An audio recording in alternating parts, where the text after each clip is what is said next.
Hello there. Welcome. It's time to let go of the day, to release any thoughts that are racing through your mind, and to simply be. Tonight I'm going to tell you a story. It's not a story of grand adventures or thrilling mysteries.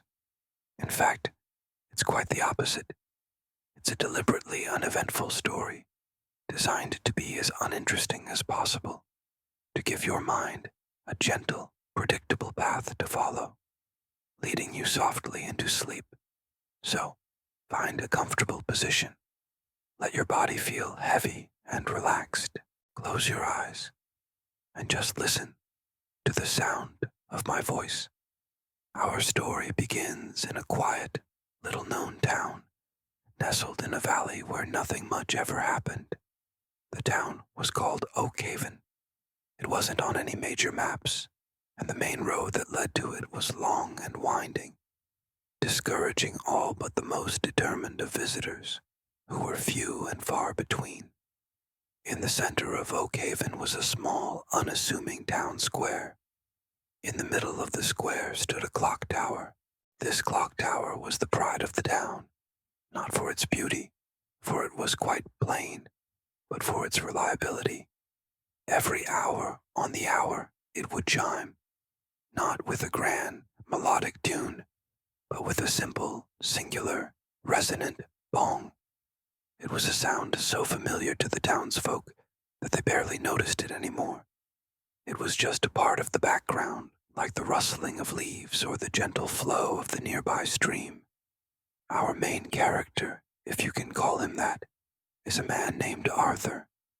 Arthur was a librarian. He was a man of routine and quiet contentment. He was of average height, with spectacles that were always perched on the bridge of his nose. His hair was a nondescript shade of brown, and he favored beige cardigans, no matter the season. Each morning, Arthur's day began in precisely the same way. His alarm clock, a very old, wind-up model, would ring at exactly 7 o'clock. It didn't jolt him awake. It was more of a polite suggestion to start the day. He would sit up, swing his legs over the side of the bed, and place his feet into his worn, comfortable slippers. He would then walk to the window and look out. His view was of his neighbor's perfectly manicured lawn, a fence, and beyond that, another row of very similar-looking houses. Nothing ever changed in this view, and Arthur found that deeply reassuring. After a simple breakfast of toast with a thin layer of marmalade and a cup of tea, always brewed for exactly 3 minutes, Arthur would get ready for his day at the Oakhaven Public Library. His walk to the library was 10 minutes long. He had timed it once, and it was consistently 10 minutes, give or take a few seconds, depending on whether he had to wait for Mrs. Higgins' cat to cross the path. The library was a stone building, cool even on the warmest days. The smell inside was a comforting mix of old paper, book-binding glue, and a hint of lemon polish. Arthur's first task of the day was always the same: to sort the returned books. He would take the trolley of books and begin his quiet work. He'd pick up a book, open the cover, and stamp the return date on the card inside with a satisfying, soft thump. Then he'd place the book onto another trolley, carefully sorted by its decimal system number. He started with the 00s, the general knowledge section. Then he moved to the 100s, philosophy and psychology. These books were rarely borrowed. Then came the 200s, the 300s, and so on. His movements were slow, deliberate, and economical. There was no rush. The books would wait. He took great care in aligning the spines of the books on the trolley, making sure they were perfectly straight. It was a small detail, but it brought him a sense of order and peace. Around mid-morning, Arthur would move on to his next task, dusting the shelves. He began in the fiction section, With the letter A, he had a feather duster made of soft gray feathers. He would gently trace the tops of the books, lifting a small, silent cloud of dust that would catch the light filtering through the high windows. He would work his way along the aisle, shelf by shelf, from A to B, then to C. The process was methodical, rhythmic. The gentle swoosh of the duster was the only sound in the quiet hall. Lunch was at precisely 1 o'clock. He would eat the sandwich he had prepared that morning, always cheese and pickle on brown bread. He would eat it in the small break room at the back of the library, looking out a window that faced a brick wall.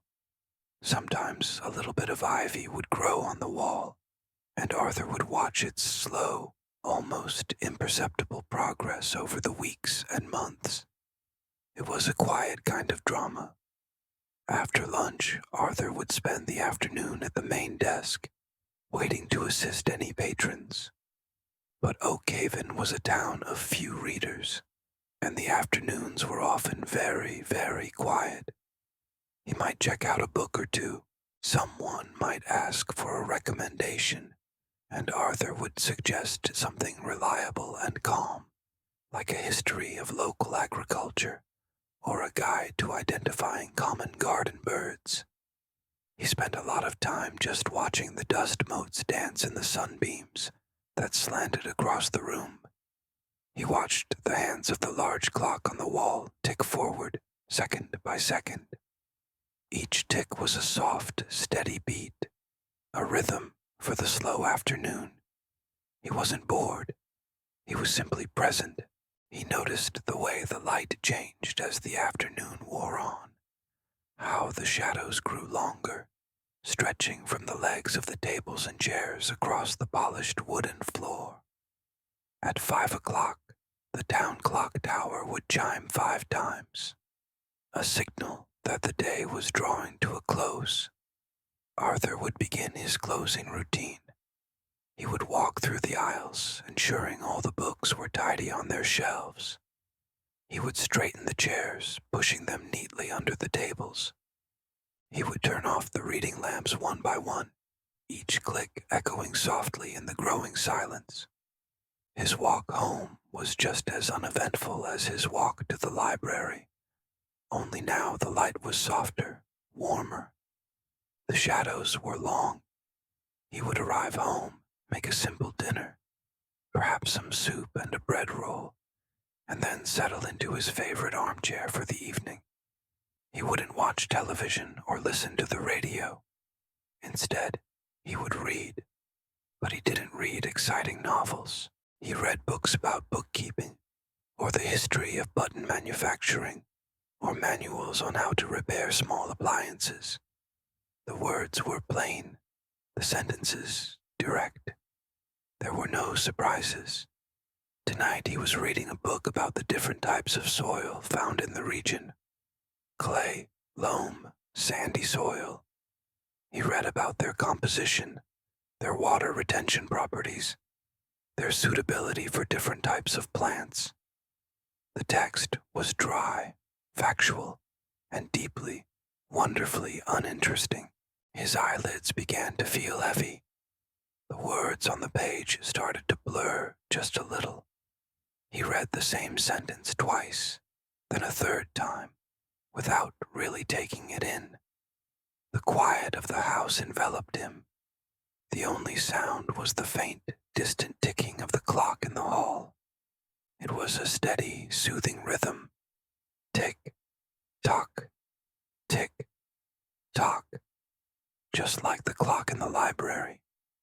Just like the clock in the town square. A steady, predictable beat.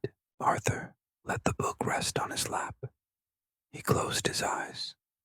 He wasn't thinking about anything in particular. He was just feeling the weight of his body in the chair, the warmth of the room, the gentle rise and fall of his own breath. Inhale and exhale. The day was done. It was a day just like the day before, and very likely just like the day to come. And in that predictability, there was a profound sense of peace. a deep, quiet calm that smoothed out all the edges of the world. As you listen, perhaps you can feel that same calm. Let the story fade into the background. There are no more details to follow, just the feeling of quiet, of stillness. The story is over. Arthur is resting, and now it is your turn to rest. Allow your mind to be as still and quiet as the Oak Haven Library at midnight. Let go of all your thoughts and just drift. Drift on the gentle, quiet current into a deep and peaceful sleep. Good night.